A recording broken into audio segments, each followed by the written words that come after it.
before time existed, before the universe was woven into darkness and light, before there was even the concept of past, present, or future, someone already existed.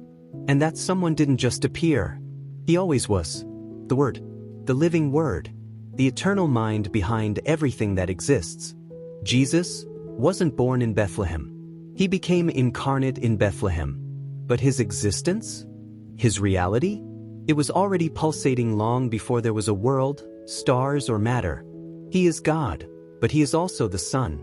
And in this sublime mystery, the answer to the question that troubles so many hearts begins. If Jesus is God, why did he pray to God? To understand Jesus' prayer, we can't start with the manger. We have to go back to the invisible, to the time when there was no time, where there was no flesh, but there was communion. The Son did not appear as a creation. He emanated from eternity, and with the Father and the Spirit, he formed a divine dance of surrender, glory, and love. The Trinity is not a theory. It is a living, pulsating, eternal relationship. Now therefore, O Father, glorify me with yourself with that glory which I had with you before the world was. That glory, that unapproachable light, is what Jesus shared with the Father before there was any creation. Jesus' prayer on earth is the echo of a voice that was already speaking outside of time. A sacred conversation that has always existed. There is no silence in heaven. In heaven, love moves as sound, light, and presence. And in this eternal movement, the Son has always turned to the Father, not as servant to master, but as equal in essence and distinct in person. Can you imagine a communion so perfect, so profound, that not even eternity can exhaust it? That's the Trinity, and that's where it all begins. The reason Jesus prayed is not weakness. It's memory. It's a bond. It is the earthly reflection of an eternal reality. When we look at Jesus praying, many people ask themselves, if he is God, why did he need to pray? But this question only makes sense when we think with human eyes. And we forget that prayer didn't begin on earth. It began in heaven, even before there were knees to bend.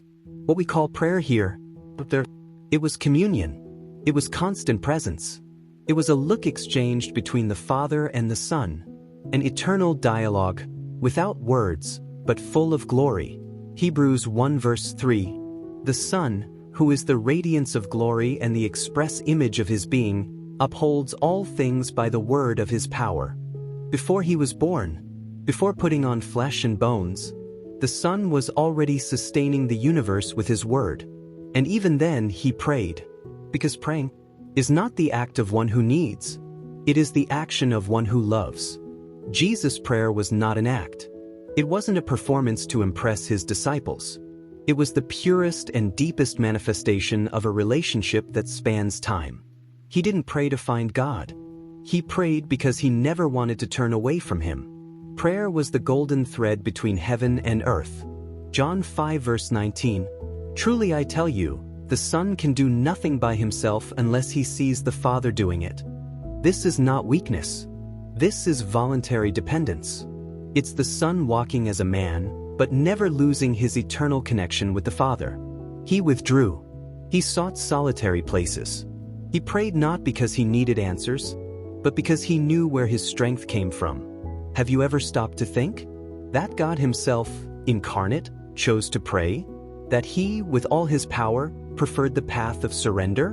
Not out of weakness, but to show us that the greatest power lies in remaining connected with the Father. And so, the eternal Word put on flesh. The glorious God began to walk among us. And prayer, which was once eternity in motion, became a daily necessity, because heaven entered time, and eternity began to breathe with human lungs. The eternal, infinite, invisible, glorious, entered time.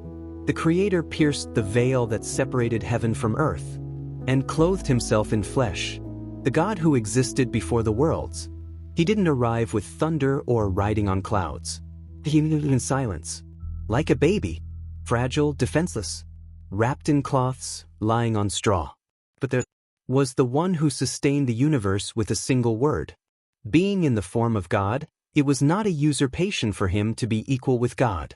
but emptied himself, taking the form of a servant, and being found in human form, he humbled himself. This emptying, it was called kenosis. It's not God becoming less of a God. It's God giving himself up completely out of love. It's the Almighty limiting himself to the fragility of his bones. It's the infinite breathing the same air as sinners. He felt hunger, he felt thirsty, he felt tired. But among all the pains of the Incarnation, one stood out most strongly: dependence on the Father. He could have invoked legions of angels, but he didn't. He could have known all things for himself, but he chose to listen. He chose to wait. He chose to pray. Luke 5 verse 16. He withdrew to solitary places and prayed.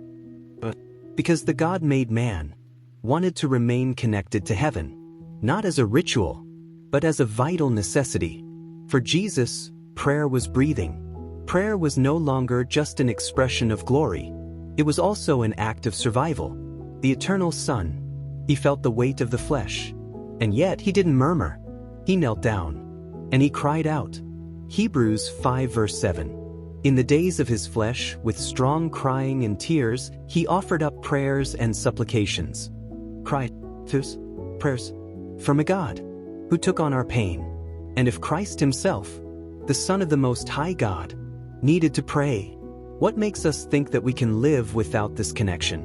The Son prayed, not out of desperation, but out of love. Not out of weakness, but out of fidelity.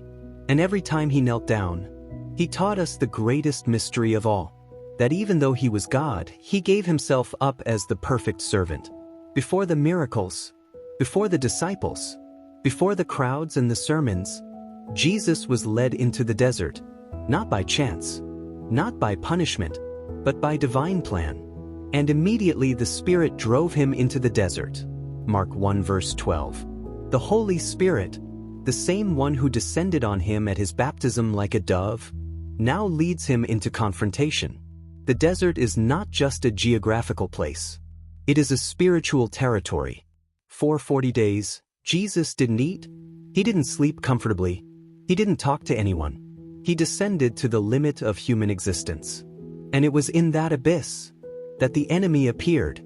He didn't come with horns, nor with a monstrous face.